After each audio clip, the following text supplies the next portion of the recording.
सभी विद्यार्थियों का एसवी चिल्ड्रन एकेडमी रावला मंडी के ऑनलाइन प्लेटफॉर्म पे स्वागत है। कक्षा 12 और विषय राजनीतिक विज्ञान। और राजनीतिक विज्ञान में हमने देखिए कल चैप्टर पढ़ा था क्या, सर्वोच्च जो न्यायालय है उसके क्षेत्राधिकार पढ़े थे। कौन कौन से? प्रारंभिक क्षेत्राधिकार, रिट संबंधी क्षेत्राधिकार, अपीलीय क्षेत्राधिकार और सलाह संबंधी जो क्षेत्राधिकार होते हैं उनके बारे में चर्चा की थी।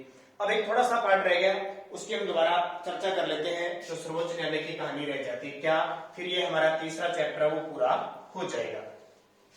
क्या थी कहानी देखो।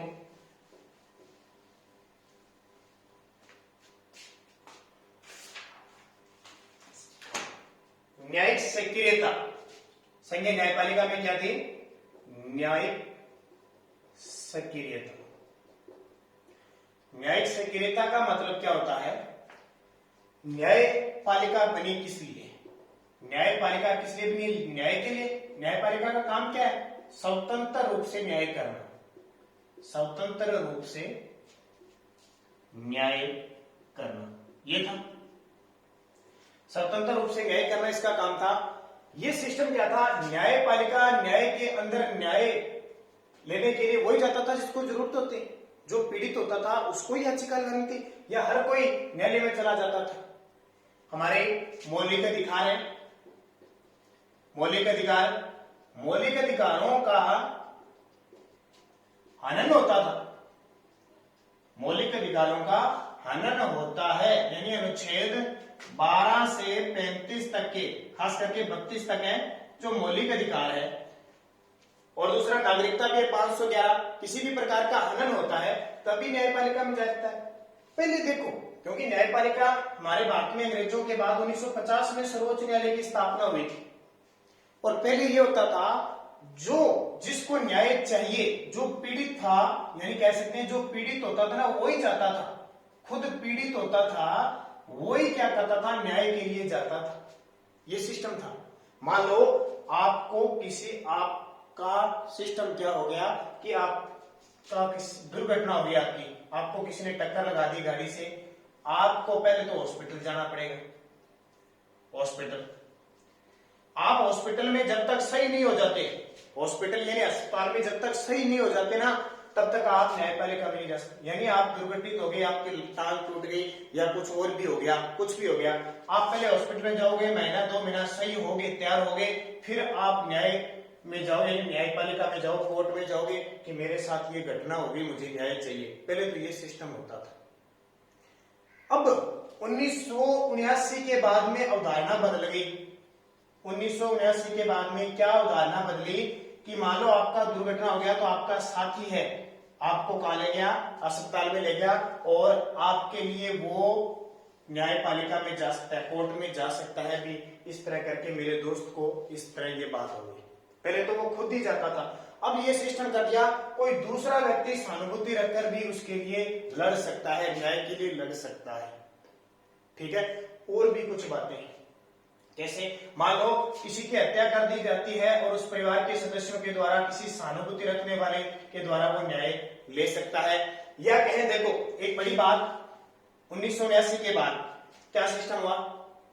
पर्यावरण प्रदूषण हो रहा है।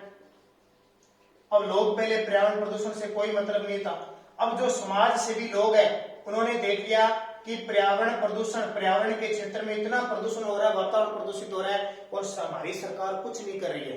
तो एक समाज सेवी संस्था के लोग भी सरकार के खिलाफ न्यायालय में जा सकते हैं भी, हमारी ये सरकार है और प्रदूषण के खिलाफ कुछ नहीं कर रही है। आपने देखा होगा 2-3 साल हो गए लोग कोर्ट में जाते हैं कि जो गंगा नदी है ना, गंगा नदी में इतना प्रदूषण होता है, क्योंकि होता ही है, आपको पता है हरिद्वार क्षेत्रों में इतनी ज्यादा वो कहते हैं ना अस्थियां वगैरह ले जाते हैं, तो उससे बहुत ज्यादा प्रदूषित होती है।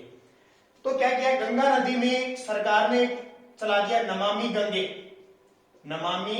गंगे प्रोजेक्ट चला दिया भी, गंगा को साफ करना है और इतना बजट पास कर दिया इस पे। लेकिन सरकार ने इस पे ध्यान ही नहीं दिया।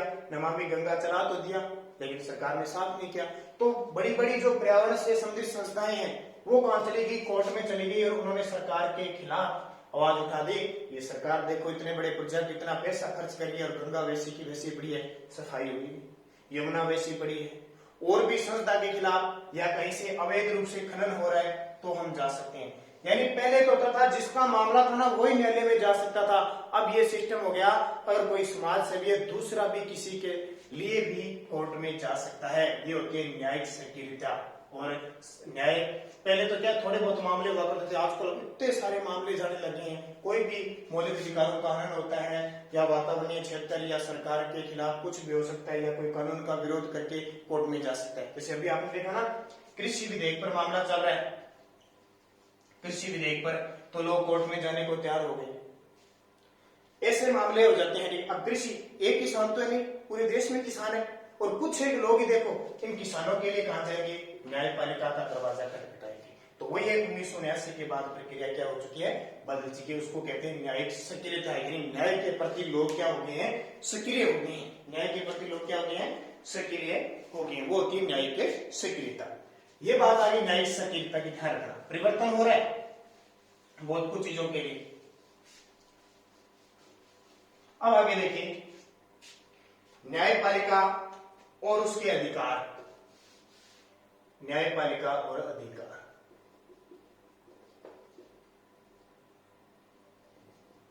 न्यायपालिका और अधिकार।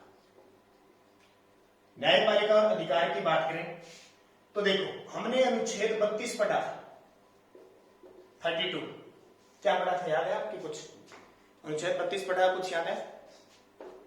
मौलिक अधिकारों के अंदर संवैधानिक उपचारों का अधिकार, संवैधानिक उपचारों का अधिकार, यानी जितने भी मौलिक अधिकार हैं वो सब किसके अंदर में आ जाते हैं, इसके अधिकार में, सब समेटे हुए।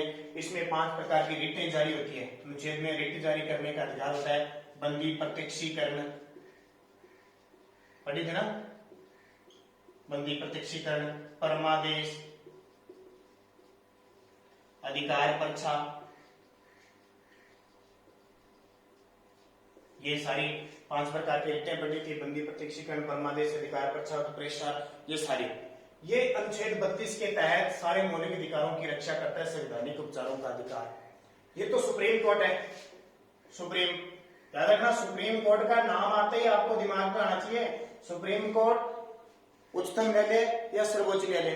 फिर आती है और ये क्या करती है, सुप्रीम कोर्ट जो मौलिक अधिकार है उनकी रक्षा करती है। ठीक है, पहले तो क्या होता था कि सिर्फ अगर मूल अधिकारों का हनन होता था तो हम सुप्रीम कोर्ट में जा सकते हैं, लेकिन अब संविधान के अनुच्छेद 226 के तहत हम उच्च न्यायालय में भी जा सकते हैं। कहां पे, उच्च न्यायालयों में भी जा सकते हैं। अनुच्छेद 226 के तहत उच्च न्यायालय, हाई कोर्ट में भी हमारे अगर मौलिक अधिकारों का हनन होता है तो हम जा सकते हैं। एक अनुच्छेद होता है 13, अनुच्छेद 13 के 395 अनुच्छेद है ना, न्यायिक पुनरावलोकन का अधिकार। न्यायिक पुनरावलोकन हम कहीं भी जा सकते हैं, हमें न्याय मिलना चाहिए, चाहे हमें हाई कोर्ट में मिले चाहे हमें सुप्रीम कोर्ट में मिले। और ये कर्तव्य होगा संघीय न्यायपालिका, राज्य की कार्यपालिका का, वो जो मूल अधिकारों का हनन होता है उसके पक्ष में फैसला दें।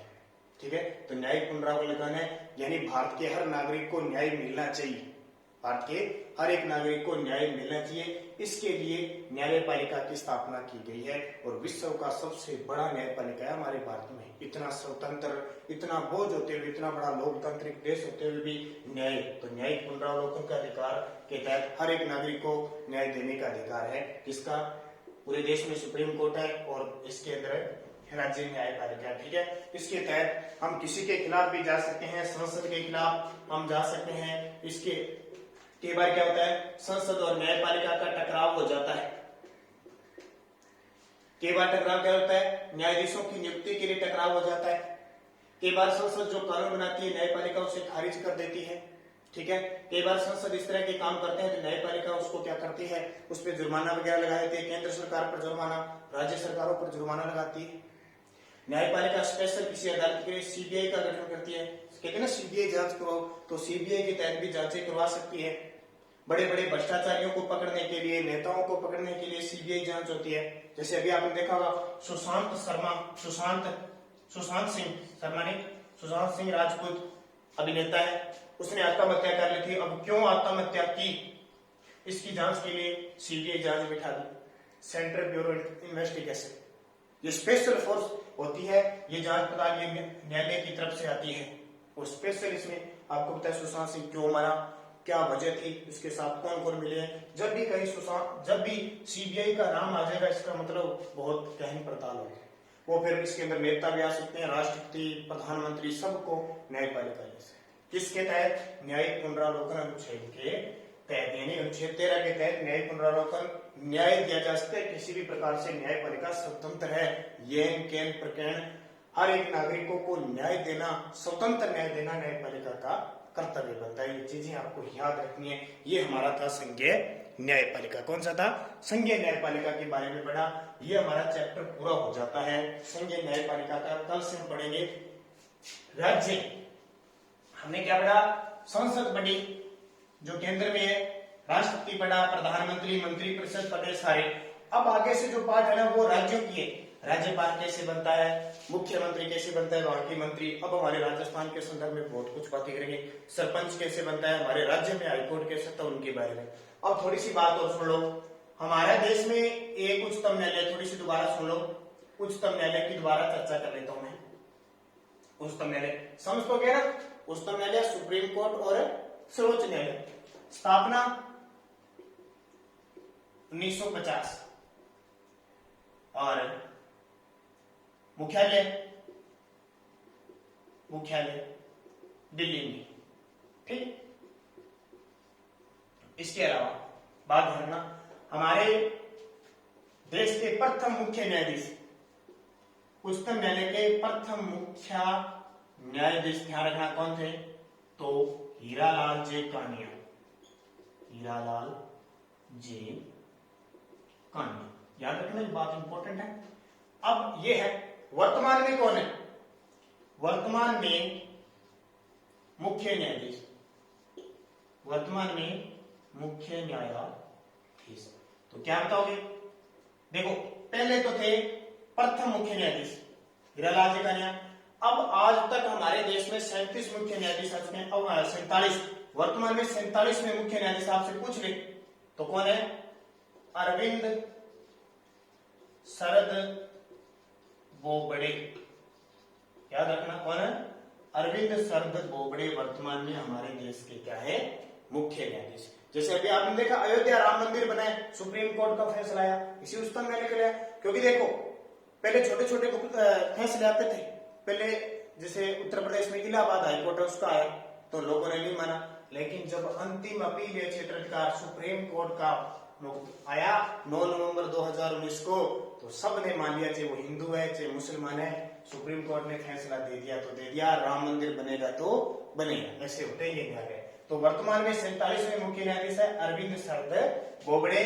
पहले कौन थे? हीरालाल जे कानिया। आपसे पूछे हमारे देश की पहली महिला मुख्य न्यायाधीश, महिला मुख्य न्यायाधीश को कहते हैं जस्टिस और मुख्य को चीफ जस्टिस। तो वो थी फातिमा बीबी। कौन थी? फातिमा बीबी हमारे देश की प्रथम महिला मुख्य न्यायाधीश। 3% ध्यान रखना। कोई पूछ ले कि आप की पॉलिटिकल पढ़ता हूं, उच्चतम न्यायालय पढ़ लीजिए, क्वेश्चन पूछा जा सकता है आपसे। नियुक्ति कौन करता है? राष्ट्रपति। शपथ इस मुख्य न्यायाधीश को कौन दिलाता है? राष्ट्रपति। हटाया कैसे जाता है? महाभियोग के द्वारा। ये पार्ट पूरा हो गया संघीय न्यायपालिका। इसको आराम से बढ़िया तरीके से दोबारा पढ़ लेना। जो चीज बच गई उनको पढ़ोगे तो आपको समझ में आ जाएगा थ्योरी क्या होती है। ठीक है।